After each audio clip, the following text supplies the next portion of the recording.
Everyone. This is a East Aimshin. Aimshin's my traditional name, and it comes from Tsleil-Waututh. So I just want to thank our Cole Sayers relatives for the opportunity to do this work here today. I'm also Parliamentary Secretary for Community Development and Nonprofits, and I'm absolutely honored to MC this morning's important announcement. It's absolutely awesome to have this backdrop within our territory. It's absolutely gorgeous. We got the sisters behind us looking after us, and I grew up in the waterfront, so it's wonderful. I love water, and I love fish more. Um, and welcome to the park. This is Harbor Green Park. It stretches along Cole Harbor, looking out over the Burrard Inlet. And I just wanted to say, a couple days ago, there were orcas swimming in the inlet, and they hadn't been here since 1920, but they came back in 2015, and they've been coming back ever since. So we're doing something right. So I'm just so happy they're back. This green space is sitting amongst the busy streets and towers of Vancouver, but it does capture the commerce and economic pulse of Vancouver and British Columbia. We have both that and the natural environment, as well as the diversity of the population. So we're really in a very heavenly spot. And it's a perfect place for this announcement about building strong, secure, sustainable, and prosperous future for all British Columbians. I'd like to acknowledge our guest today joining us. At this site there's Indigenous leaderships, representatives from the First Nations Leadership Council. Unfortunately, my favorite one isn't here.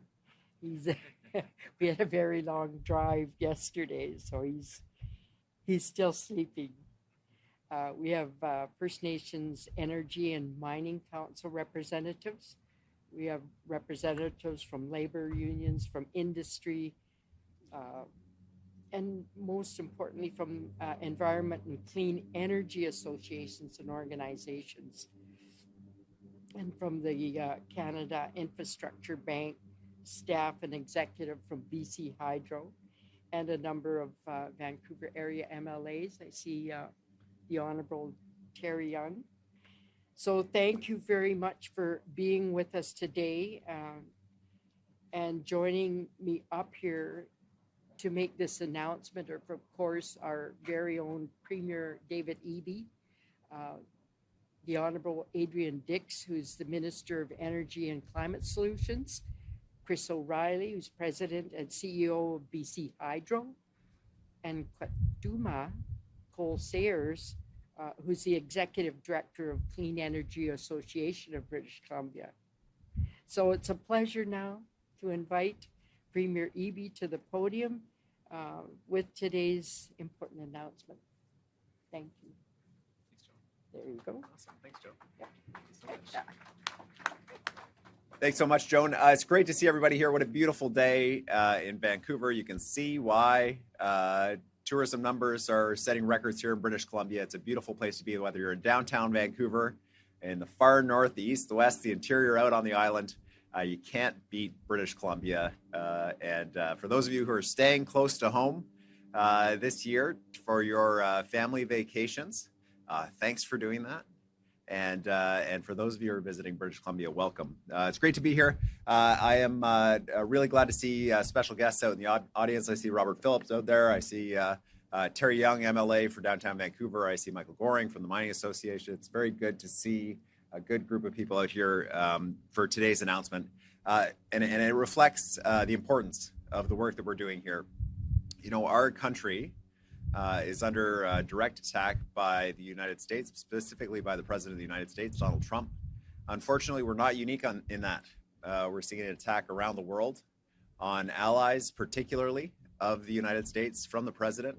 No one can really make sense of why that's happening, but it is happening. And as we try to keep track of the multiple announcements of the president about attacking this sector or that sector or this country or this tariff, what we have to do as British Columbians, what we have to do as Canadians, is push ahead and make sure that we're building our economy to stand strong on our own 2 feet, diversifying our markets.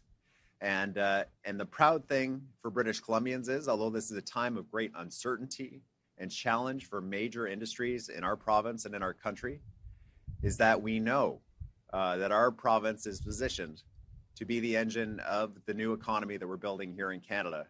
And we saw that recently with the Highland Valley Copper announcement, a $2.4 billion investment in our province by Teck, 1,900 jobs, shipping copper to markets in Asia.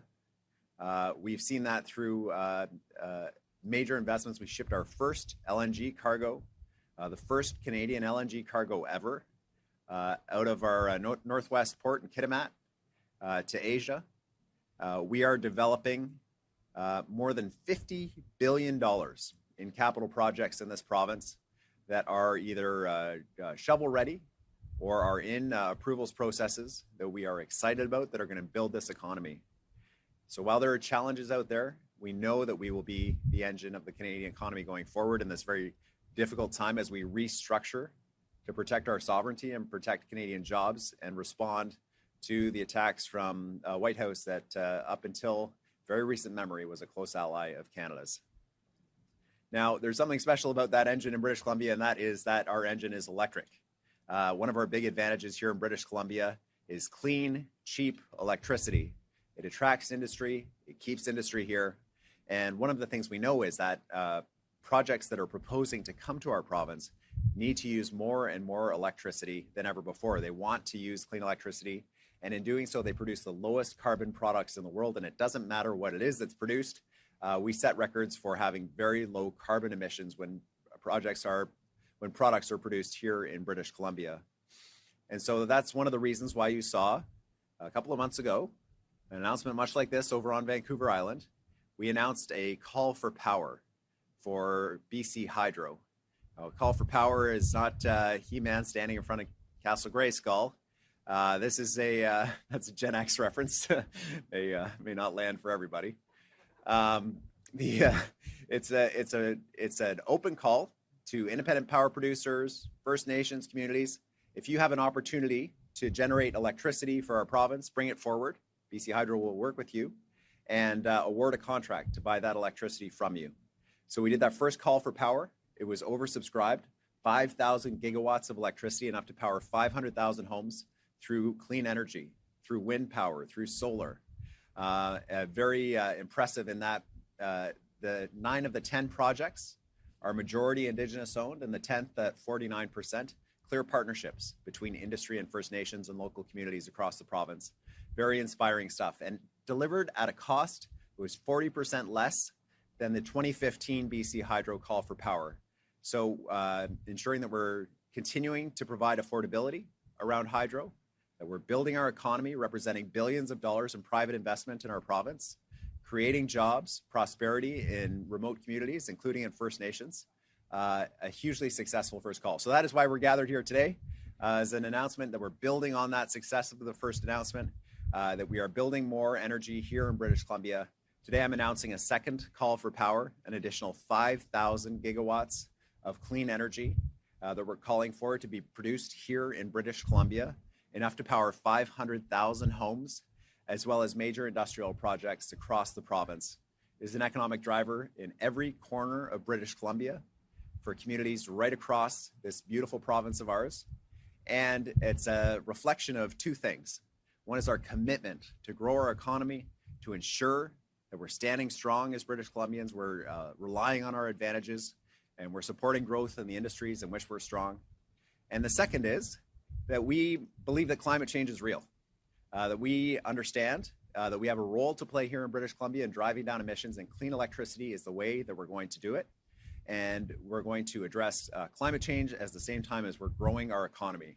And I couldn't help but notice the President of the United States, Donald Trump, saying that he doesn't like those windmills that produce electricity. They interfere with the views from his golf courses. Let me tell you, to all American clean energy producers, come relocate to British Columbia. We are the clean energy capital of the world. We're going to do it. We're creating energy here. We're supportive of clean energy, and we will continue to be so. You can join the amazing more than 700 medical professionals that have applied to join our health service from the United States, and we welcome you, and you are welcome here. With that, I'd like to turn it over to the Minister of Energy, our next speaker, with more details about today's announcement. Thanks very much.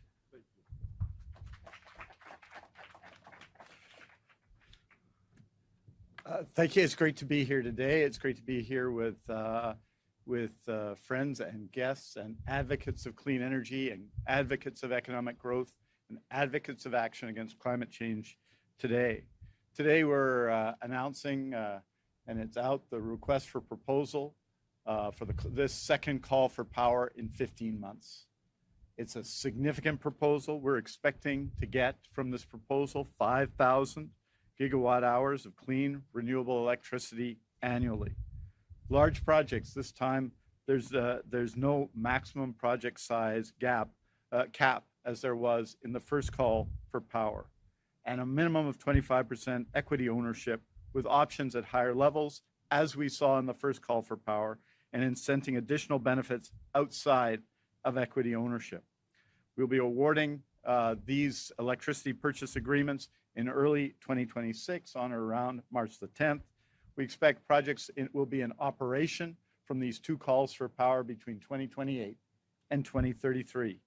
This builds on that call of power. It means more jobs, job creation, thousands of them in the building of projects, job creation in the electricity produced by these projects, and more ownership opportunities for First Nations. Why do we need that?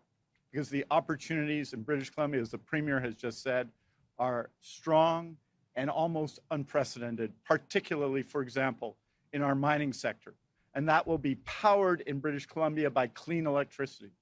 This is a significant importance, but of course, you just have to be here in Metro Vancouver and other communities to know that we also have a growing population and other opportunities from high tech and IT, AI, and LNG, opportunities that require more clean electricity. And the good news is the cost of clean electricity is coming down, 45% lower in our first call for power than in the previous call for power, which tells us that this is the right investment for people and the right investment to do what BC Hydro has always done, which has had some of the lowest hydro rates in North America.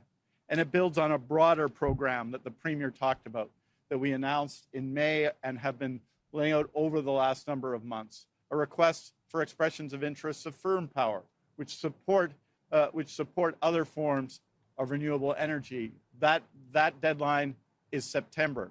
Requests for expressions of interest on conservation, to build on conservation opportunities that save our resources and are, in effect, by saving resources, inexpensive power, investment in energy innovation. In short, we have a plan, a clean energy plan that will fuel BC's economy into the future. This announcement today builds on a plan that is significant for people, that involves people, involves the private sector, involves First Nations. In fact, these calls for power were designed by BC Hydro with First Nations in British Columbia. So this is action, action, action. There is urgency in this moment. Urgency because we've seen in the United States an attack on Canadian sovereignty. We have to become more self-sufficient and we have to become stronger. This helps us do that. So I want to thank the Premier. I want to thank everyone at BC Hydro for their involvement in this. So also my last opportunity to say thank you. We have a little bit of a transition at BC Hydro, and Chris O'Reilly is retiring after a long contribution, 35 years to BC Hydro, retiring on Friday. Our new president and CEO is just over there, Charlotte Mita. We want to welcome her And it's really an honor for me to introduce Chris O'Reilly for what? Well, we still got 3 more days. Yeah. Still got 3 more days. But a few more steps to take. But I want to welcome Chris and thank him for all his service to British Columbia and to BC Hydro.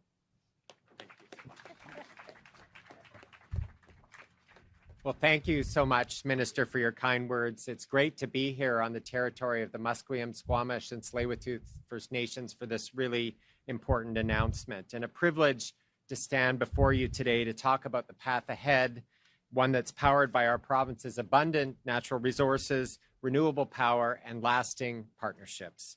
As you've heard from Premier Eby and Minister Dix, BC Hydro is officially launching the 2025 Call for Power today. This is a major step forward in our continued commitment to provide British Columbians with affordable, reliable, and renewable electricity. This initiative supports our thriving economy, it fuels job creation, and helps communities across British Columbia to continue to grow and succeed. We're now issuing a request for proposals to acquire up to 5,000 gigawatt hours annually from clean and renewable resources, and that's enough electricity to power 500,000 homes. Just like last year's call, First Nations participation is central to this. It's not an option, it's integrated deeply in the initiative. Each project must include a minimum of 25% First Nations equity ownership, with incentives up to 51%. These partnerships mark a transformative shift rooted in reconciliation, shared economic prosperity, and First Nations leadership in energy development. We're also collaborating closely with the Canada Infrastructure Bank. Together, we're opening new financing pathways that enable First Nations and clean energy developers to scale their ambitions, to stimulate local economies, and propel British Columbia towards its climate goals. This call for power also complements BC Hydro's broader efforts to expand energy infrastructure, to strengthen grid reliability, and grow with the communities that we serve, all while advancing sustainability and affordability. As has been said, this is my final media announcement as President and CEO of BC Hydro. Over the past 35 years, I've had the privilege of serving British Columbians in a variety of roles in this outstanding organization. As I approach my retirement, I take great pride in the legacy that we've all built together, from record-setting investments in renewable energy to historic collaboration with First Nations. We've laid the groundwork for a cleaner, stronger, and more inclusive energy future. To our BC Hydro employees, Indigenous partners, our customers, industry collaborators, communities, provincial and local governments, we've achieved this together. Thank you for your trust, your leadership, and your vision. As my colleague Charlotte Mita takes over as President and CEO of BC Hydro on Friday, we'll keep the momentum going. And together we'll build an energy future that's clean, inclusive, and resilient. Thank you. And now I'd like to welcome Kwatuuma Cole Sayers, Executive Director of Clean Energy Association of BC, to the podium.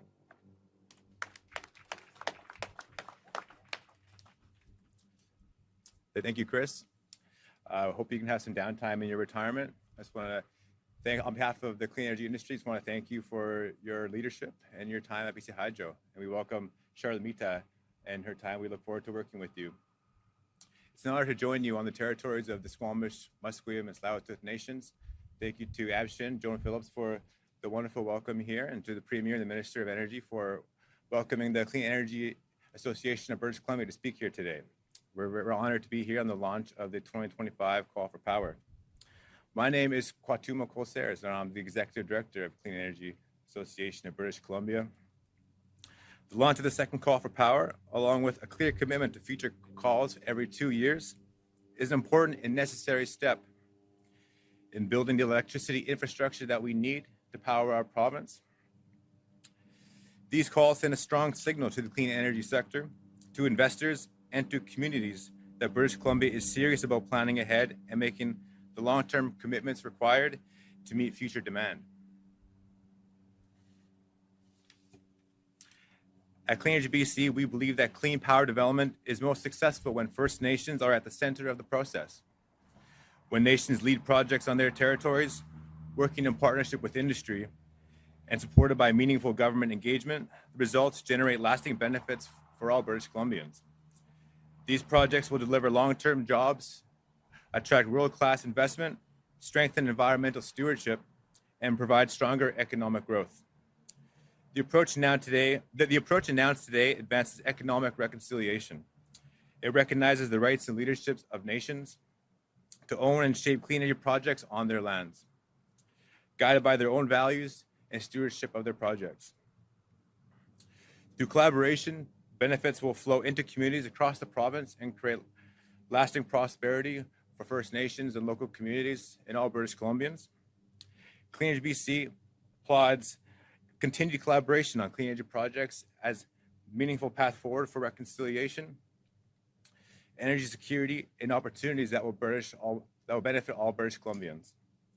Together with our members, we are committed to advancing projects that create meaningful benefits, support thriving communities, and leave a legacy of clean energy projects for generations to come. Thank you for having me today. Kleko.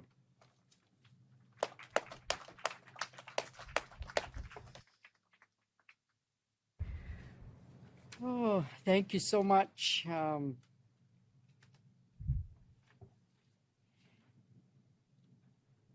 really appreciate the Premier's remarks with respect to our neighbors to the south. I wonder if anybody tried unplugging them and then plugging them back in, because something's going on there that's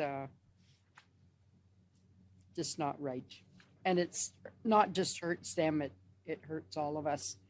But I'm just so happy and honored to be here to talk about the clean, affordable, and reliable electricity that will help build this province.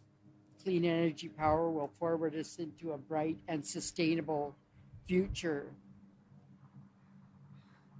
And in collaboration with Indigenous nations, creating jobs, helping communities grow, and driving a strong and clean economy.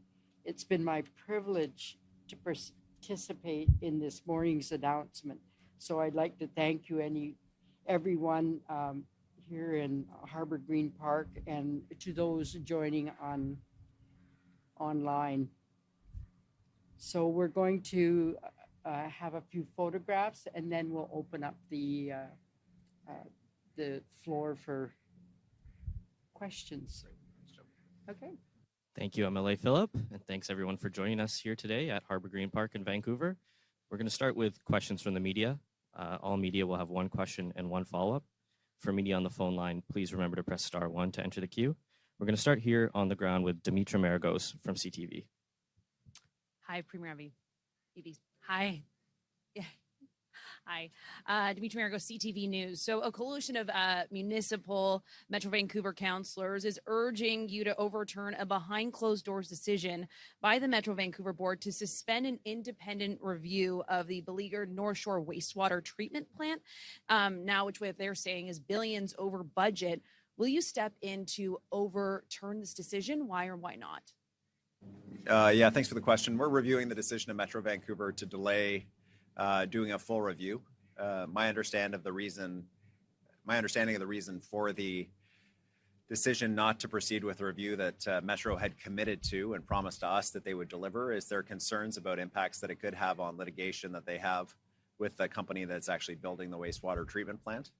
There are two obviously crucial values for taxpayers at home here. One is to know that Metro Vancouver has the tools and the capacity to deal with big infrastructure projects and do it responsibly and in a way that minimizes costs for people at home. The other is that Metro Vancouver, if they were wronged by the contracting company, that they're able to recover in court and offset some of the losses that taxpayers and all of us are facing as a result. We'll have a look at the justification for the decision by Metro Vancouver and how to move forward. But the bottom line is that Metro Vancouver needs to ensure accountability for taxpayers, and we'll make sure that that happens. Follow-up? No, thank you. Okay. Next, we'll head to Sergio Magro from Global News. Sergio? Mr. Premier, Mark Carney has moved to cut ferry fares by 50% on the East Coast. Have you talked to him about cutting West Coast ferry fares? Yeah, I saw the announcement that the Prime Minister is out east supporting ferry users on the East Coast. This is an issue that I have raised directly with the federal government and also with Canadians, the structural unfairness of the fact that not only are British Columbians paying equalization to eastern provinces in the amount of billions of dollars, not only are we paying billions of dollars additionally in equalization to Quebec and Manitoba and $1 billion to Ontario, but also we have to watch the federal government show up on the East Coast and subsidize ferry users that already get a $300 subsidy per each $1 that a BC ferry user gets. The need to have a lens on decisions that are made in this country of fairness and proportionality is crucial. Now, I do understand the federal government made an election commitment. Got to follow through on those things. But at the same time, we're going to need the federal government to have a serious look at their policy in relation to ferry users in British Columbia and ensure fair treatment for ferry users here. And it's time for them to up the federal subsidy that is unchanged for almost 20 years in British Columbia, while East Coast ferry users continue to see benefits from the federal government. You have a follow-up, Sergio? No. No? Okay. Next, we'll head to the phone lines, and we'll start with Katie DeRosa from CBC. Go ahead, Katie. Hi, Premier. I also wanted to follow up on the funding for ferries in the East Coast. Have you talked to Prime Minister Carney to make your case, and has he acknowledged any of the inequity that you have raised? What is BC's ask, and is Ottawa receptive to it? Yeah, our ask is not a complicated ask. There is an equalization formula that we disagree with. We think is structurally unfair, but notionally, British Columbians pay equalization into Confederation. We forego money from the federal government so that provinces that have less can experience the same quality of services across the country. That's the program that exists to remedy unfairness. That means that every other program that exists from the federal government needs to be equally available to all provinces because, notionally, we've already dealt with the unfairness in terms of economic opportunities in different provinces through equalization. But that's not what happens. What I see continually is a federal government, and it doesn't matter the federal government. This is a long-standing grievance of BC premiers. I acknowledge it. But the time has come to address that unfairness. The ask is very straightforward. We need the same per capita funding, the same per person funding that any other province gets through any other announcement that's made across the country. It doesn't have to be the same. We're not the same as other jurisdictions, but it has to be an equal amount of funding available to provinces based on the number of people that live there. The territories are a special case, but provinces are not. Fairness, equality, and access to programs of the federal government for provinces is mission critical. It doesn't matter if it's an economic program, a subsidy for ferries, subsidies for road building, subsidies for immigration, healthcare funding, childcare funding, you name it. Equal funding is the answer. Do you have a follow-up, Katie? Yes, please. We're in the final days before the August 1st tariff deadline. We know Minister LeBlanc is in Washington, but has Prime Minister Mark Carney kind of given away too many concessions already with scrapping the digital services tax, agreeing to increase defense spending to 5%? Like, has he already kind of capitulated to what President Trump is demanding? Well, I'm not going to armchair quarterback what is a profoundly challenging piece of work that the Prime Minister is undertaking, but I will say that the defense spending announcement I don't see at all as capitulation to the United States. I see it as something that's necessary for Canada to do. I say unfortunately necessary, but necessary because we cannot rely on the United States anymore. That's something the Prime Minister said. It's something I agree with strongly. They have sent us an unambiguous message. Don't count on us. We're here for us. We're not here for you. And that is the message out of the White House. It's not the message from everyday Americans, but it is an unambiguous message from the White House. And so when we're making decisions for Canada, like increasing defense spending in the Arctic and that kind of thing, we need to make sure we're doing it to build up our country and to stand independent of the United States. I think that's crucial, and I support the Prime Minister's direction there. I wish him the best of luck in the trade negotiations. And I strongly encourage the Prime Minister not to take a deal for the sake of taking a deal, but to hold out for the best deal, if there even is one to be had for Canadians. We can stand on our own 2 feet, and I hope sincerely that this moment, and it seems it is, leads us as a country to growing our economy and being the sovereign and independent, true north, strong and free that we know that Canada can and should be. Next, we'll head to Alec Lazenby from the Vancouver Sun. Hi, Premier. So your frustration around the talk of a pipeline to the northern BC coast is well known, given that you continue to say that there's no proponent. We did see potentially a bit of a shift in Alberta Premier Danielle Smith talk at the meeting of the premiers last week, saying, there's lots of things that Alberta can work with BC on around ammonia shipments, around LNG, around interties for electricity. Are you hopeful that, there's a little bit more, constructiveness there now, and that maybe the talk is starting to shift away from pipeline only? Well, I have continually argued, and as has, in my opinion, the Premier of Alberta, that there are huge opportunities for BC and Alberta to work more closely together to drive down carbon emissions through electrification, through interties with British Columbia, so they're less reliant on energy produced by natural gas, through working together on hydrogen. Hydrogen coming from Alberta comes from fossil fuel production, but it's still low emission when it's used, and it will help create markets for green hydrogen from British Columbia. We can sort out those rules about how hydrogen moves across the country. That will benefit both of us. That's an important piece of work we can do together. In addition, we have a publicly owned pipeline. It went in over the objections of British Columbia, but it's built. It's publicly owned. It is currently under capacity, and there is also a further project that could significantly increase the capacity in that pipeline.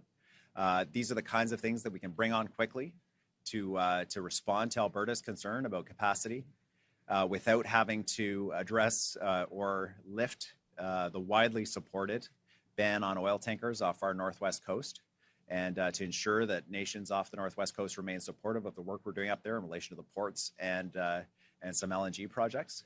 So there's lots for us to do together. I see it as a collaborative relationship. There is that one piece where we don't see eye to eye on it, but there's a whole bunch of work we can do together, and I certainly hope that'll be the case. Follow up, Alec? Yes. In terms of a follow-up, we saw last week that there had been 4 resignations from the Expensive Drugs for Rare Diseases Committee. We've now heard about a 5th, and there's unconfirmed reports that there might be a number more people resigning from that committee. Are you concerned at all that, this program for recommending whether the government should fund or not fund certain drugs, it's been around since 2007. Are you concerned at all that, with these number of resignations, that it might no longer be feasible to send drug, applications through this committee? Well, I've talked to the health minister about this. There's no question in terms of the Charlie case that the public was not served by the current structure that we have. The current structure of a committee that doesn't speak to the media, doesn't speak to the public, makes decisions behind closed doors, only speaks to the treating physician, and even then only through the Ministry of Health, resulted in a scenario where it appeared as though what was happening was the exact opposite of what anybody wants, which is that politicians were making decisions about access to medicines. We have to figure out a way that works for the doctors, the experts who are advising on whether or not a particular patient should receive a particular treatment. And we need to make sure that it works in a way that it's the experts that are making those decisions. And that is taking place in a way that's transparent and understandable to the public. It did not work that way. In the Charlie case, we had 2 groups of experts fighting it out, one very publicly, one secret committee within the Ministry of Health, speaking only through politicians. That doesn't work. It didn't work for the public, didn't work for Charlie's family, didn't work to resolve the differences between the experts. So we'll have to find a path forward. I am supportive of the health minister's decision to not let this child get caught between a battle between 2 experts. And I hope that the experts who are on the committee and who have left the committee are willing to work with us to identify a structure that's going to work for them, but also work for British Columbians in these incredibly difficult cases that will continue to come forward as science develops more and more boutique treatments for rare illnesses. Thank you, Premier. Next, we'll head to Mark Page from the Black Press. Yes, thank you for taking my question. This question is for Minister Dix, of course, or maybe you can take the question if you want as well.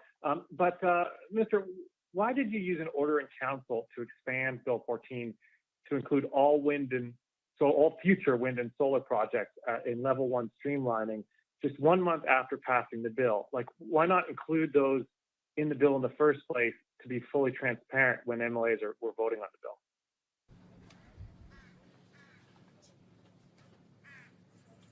Oh, in fact, we had an extensive debate in the legislature on Bill 14.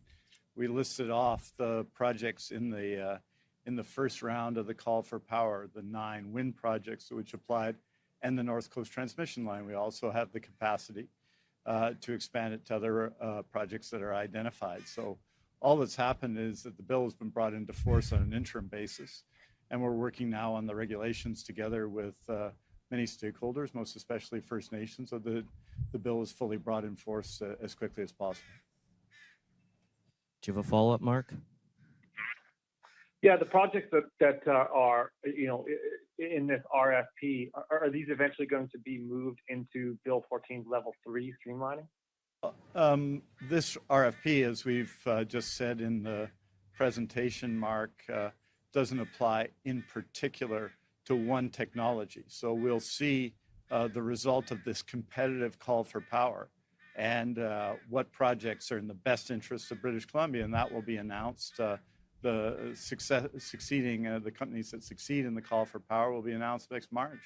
So it is the case that if some of them are wind projects, Bill 14 might well apply to them, as it does the North Coast transmission line, as it does to other major transmission projects. We need to build in BC. We have an opportunity through clean electricity to build in a way that also addresses fundamental issues of climate change. And those technologies are also the least expensive technologies. So this is a profound opportunity for our province and for our country. Bill 14 advances that. We have more work to do on it in terms of the development of the regulations, as you would do with any such piece of legislation, but the bill was clear what our intent was, and the bill was clear in substance. It will exempt the North Coast transmission line for environmental assessment. We are deeply involved in a process with communities.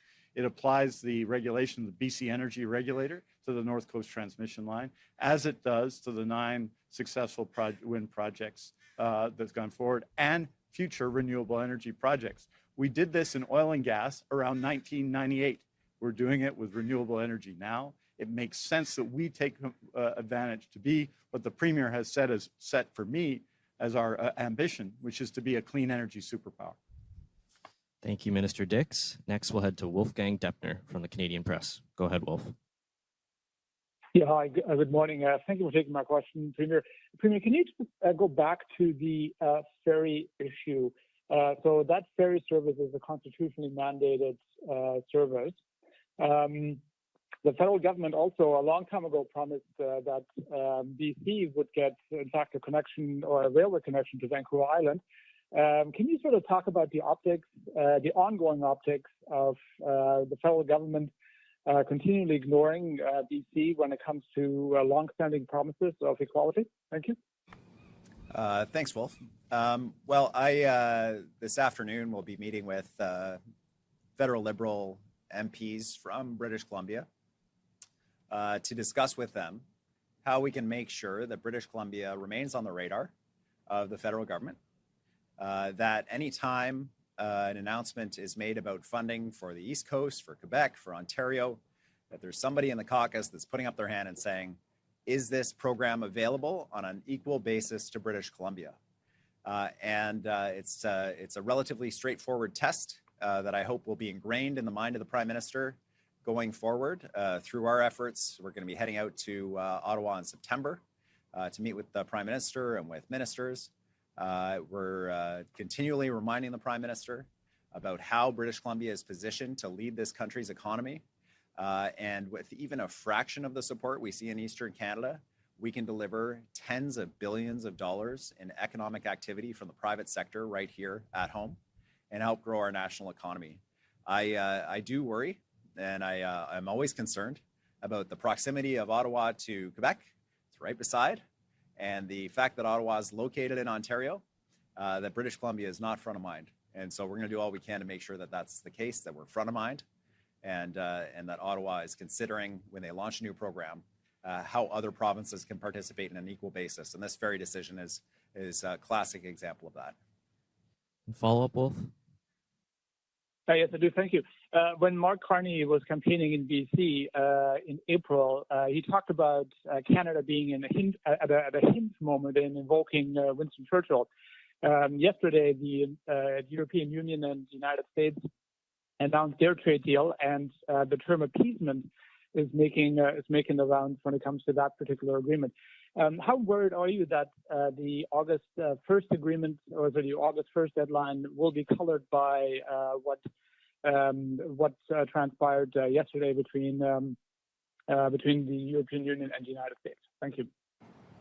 Well, I know that Canada is in a different position with respect to the U.S. than the EU, than Japan. Our supply chain is intimately integrated with the American supply chain, with their companies. Their companies in the United States depend on Canadian activity, Canadian companies, to supply them with critical resources. One of the big reasons why I believe that the president was not able to take some of the actions with respect to China that he wished to take was because China restricted the access to critical metals and minerals that the United States couldn't source anywhere else. Well, 19 of those critical metals and minerals are available in British Columbia. And the full panoply of rare earths, metals and minerals are available across Canada. We're a reliable partner. We're a good partner, but we also won't get kicked around. And so the Prime Minister is there. He's been sent by Canadians to keep his elbows up, to get us a good deal, but not to accept any deal, and to recognize that we play an important role in the U.S. economy in keeping costs down for Americans and delivering for companies there to ensure their success. And it benefits us here in Canada. It's an important message. It's a real message. It's a factual message. And it will be our success in these conversations. We have time for one more question, and we're going to go to Mr. Keith Baldry from Global News. Go ahead, Keith. Thanks, Premier, for this. Again, continuing with the European Union situation, given the Trump administration agreed to a 15% tariff, is that the reality? Is that the floor we're looking at come the final negotiations with the Americans? Is 15% minimum? If so, is 15% tariff across the board, does that constitute a bad deal, and should Mark Carney not sign something like that? Thanks, Keith. I won't speculate about what's on the table in Washington and the conversations between Ottawa and the president.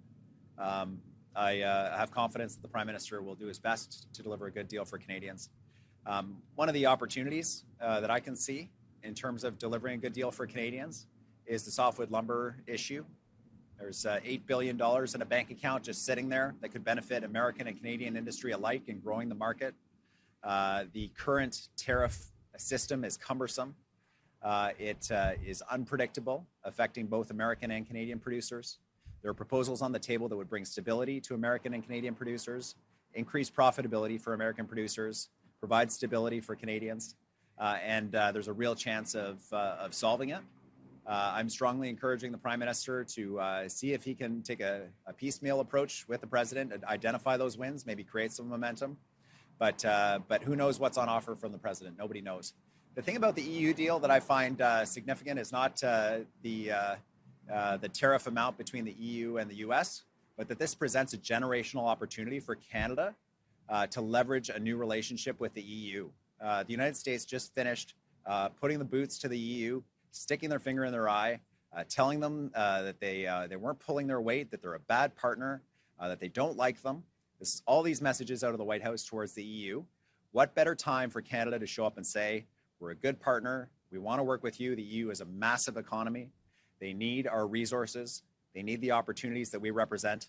We need to show up to all these countries that are getting done over by the United States and make sure that we're there to say we're a strong partner for you. We want to do deals with you. We're a fair partner. And hey, we like you. That message will go a long way these days and is a huge opportunity for us here in Canada.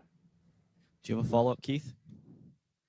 Yes, you mentioned critical minerals in a way that sounds like you think that provides Canada with some leverage in dealing with the Americans. Are you advocating, if it comes to this, reciprocal tariff on critical minerals that goes south of the border?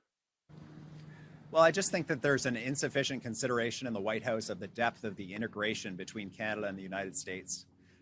We are the only supplier of germanium outside of China here in British Columbia.